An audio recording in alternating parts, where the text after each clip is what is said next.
incomplete.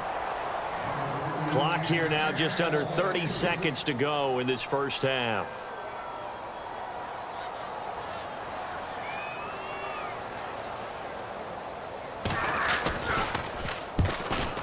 And Aguayo able to knock it through. But there is a penalty marker down. They might be forced to try this one again. Personal foul. Roughing the kicker. Defense.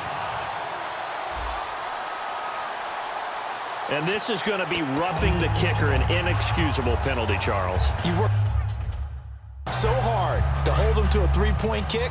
Now you're giving him the ball again with a chance for a touchdown.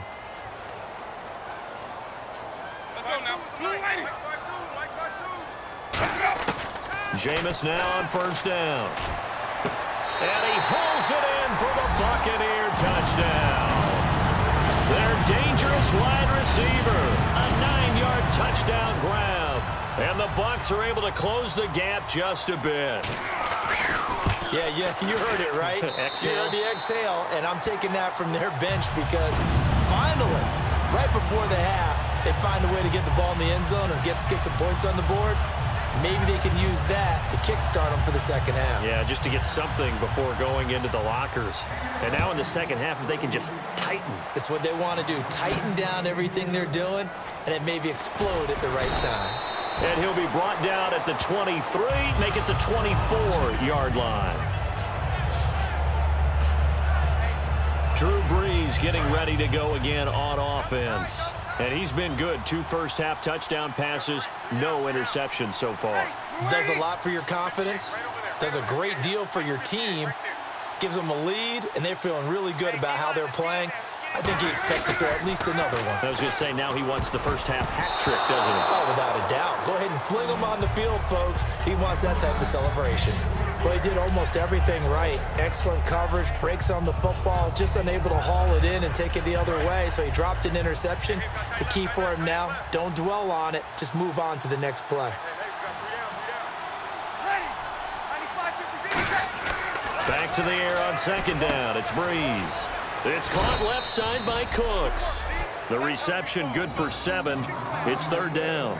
In so many ways, throwing the hitch route is actually one of the safer things an offense can do.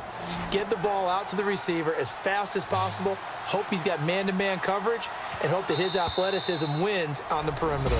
So much for our halftime break. Apparently we're going to get right back to it.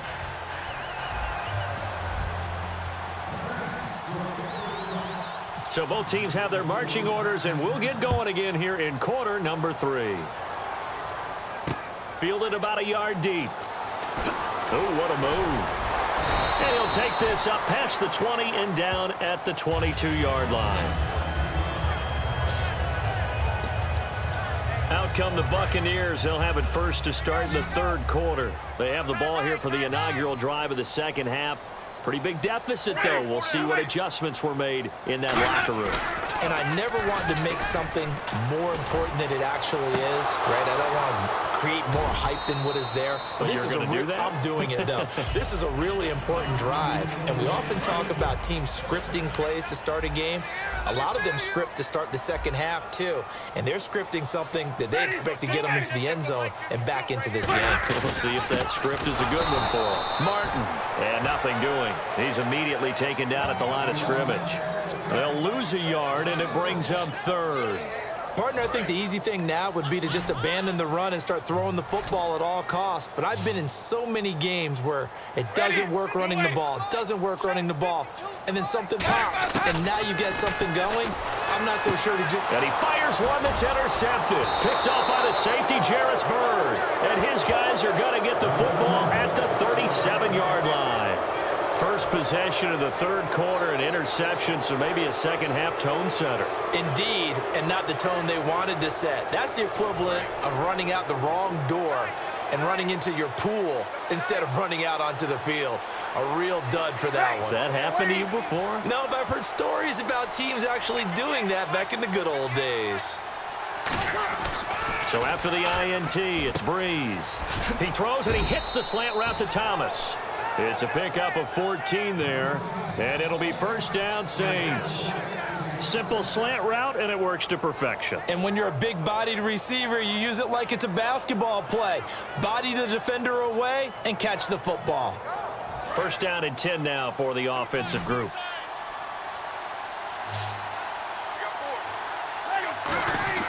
On first and 10, here's Breeze. A 50-50 ball here, and it's intercepted. Picked off by Lavonte David.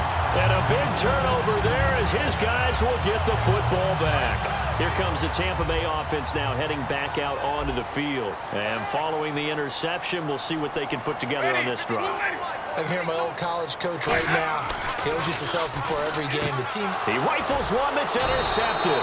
Picked off by the safety, Jairus Byrd. And good field position coming up here. The football at the 12-yard line.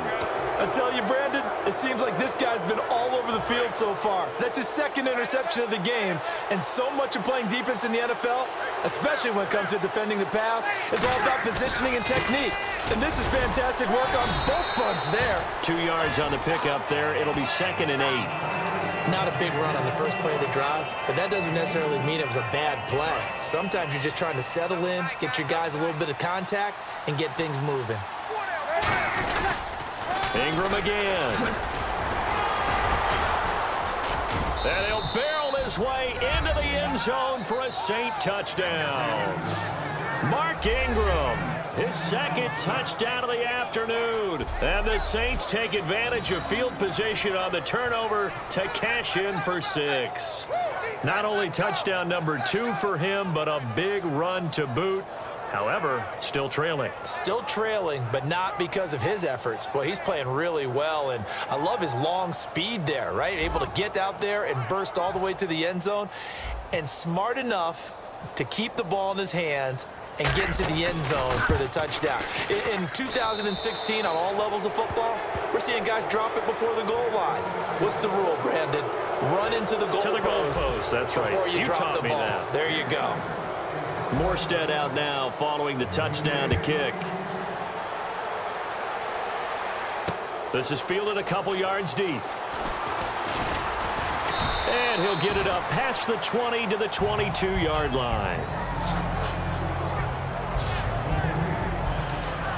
And Tampa Bay trots out there now. And last time, 1-play interception. So this offense, they should be fresh. That's a good way of putting it. And I can't wait to see what they decide to do with play calling. Because a 1-play drive where you throw an interception, a lot of people think the very next time. And that's caught inside the 35. Touchdown, Tampa Bay. Cameron Brate, 78 yards. And the Bucs are able to cut into that deficit. When they drew that up, I don't think they envisioned it ending in a house call, but he got it and took it all the way home. Really impressive run after the catch, wasn't it? That was really special by him.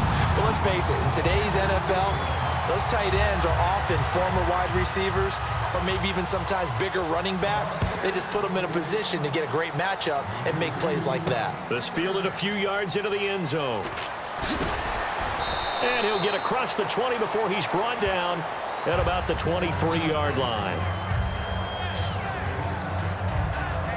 Now the Saints, they trot their offense out here, and that recipe on their last drive that resulted in a touchdown looked pretty good, so they'll be hoping to do that once more. And it takes me back to when we sat with the offensive coordinator and the head coach. They felt pretty good about their game plan and thought there were some holes in the defense, and they exploited them the last time out. Let's see if they can come back and put together a similar drive. And we'll see if they can do just that.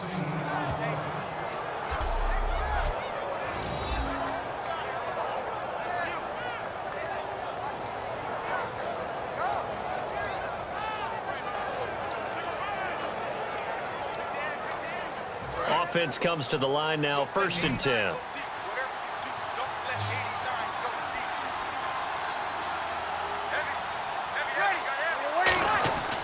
Breeze now on 1st down. And it's incomplete. Boy, he doesn't drop many like that one. 2nd down. So many times when I've been working with you, you've talked about a quarterback dropping it in the bucket on a deep pass. Oh, boy. You know where I'm going, right? I know where you're going. Ezekiel dropped his body into the bucket. It was his charity bucket behind the end zone against Tampa Bay after scoring a touchdown. How cool was that? I thought it was one of the greatest celebrations for a touchdown I've ever seen. And you know what? It's a good charity. Money going to feed families during the holiday season. Yes. And the numbers have shown that jump into the bucket has helped the bigger jump into the bucket to feed those families. So very cool. Offense working with a 3rd and 13 still left.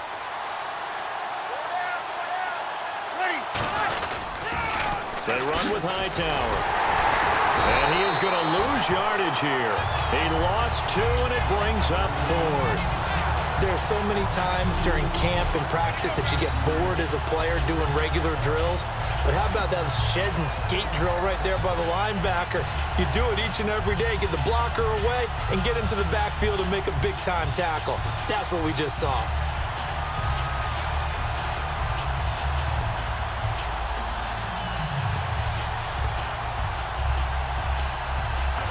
Here's Thomas Morstead now. And the way this offense has moved the ball, he hasn't been needed till here in the 3rd. The play clock's running down.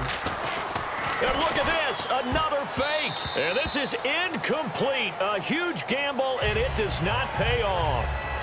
It's such a risky play there to fake it. You're either the hero or the GOAT. Here, they're going to be the GOAT. Unfortunate, too, because you know they thought they had something there. They don't call it just to call it. They don't just say, oh, what the heck, let's go ahead and fake it here. They feel like they've got something on. They've got the defense in the right spot. Just unsuccessful in that opportunity. And taking it to the 15-yard line before he's brought down. He got 18 yards out of that one, and it gets him a new set of downs. But from the safety of our booth, I think it's okay after that run that I call still the name that maybe he's not too crazy about, the muscle hamster. Yeah, his teammates at Boise State called him that. He doesn't like that, though. He hates that name. He told us he prefers, and he told the world he prefers Duggernaut. It's always tough when you come up with your own nickname. It doesn't stick. I hope it works for him, but I have my doubt. We're going muscle hamster here in the booth. First down, Winston. And the Saints pressure gets him. Brought down for a sack. Craig Robertson coming with pressure. He drops him on the blitz for a loss of 12. It's interesting, partner, that most defenses try and guard the 35-yard line actively because they think the way kickers are nowadays, about a 52-yard field goal, they're kind of giving up points. But you get even deeper into territory, you get into the red zone, they're going to guard it even more, which means more pressure, more blitzing. And he's the epitome of what we call the move tight end, a guy that you can line up anywhere, in the slot, out wide, in tight, doesn't really matter because he has such great skills, you want to utilize him in all aspects of your passing offense. And there he was in the slot for the catch. Well, for teams that like to play man coverage, running corner routes can be tough on them because of the ability of getting into it. Sometimes you're squaring it off, sometimes you're just route. Back now in Tampa. It's Buccaneer football, but they've got work to do. They find themselves behind here to start the fourth quarter.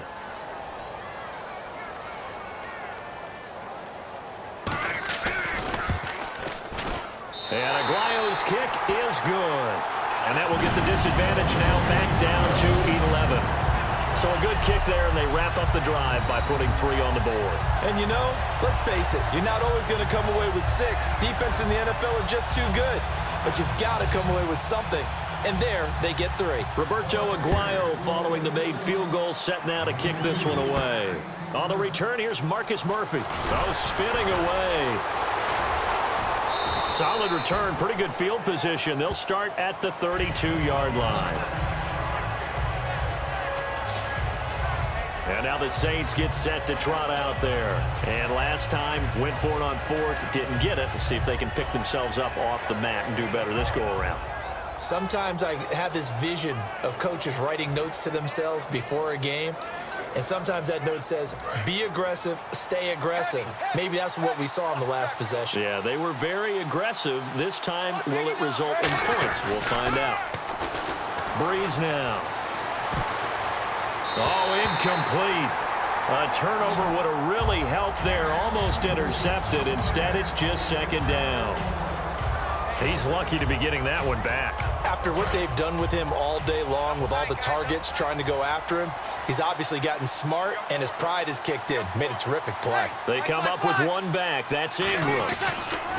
Breeze will try again on second down. He gets it to Thomas. The 30. 10. Touchdown. New Orleans. A big play there.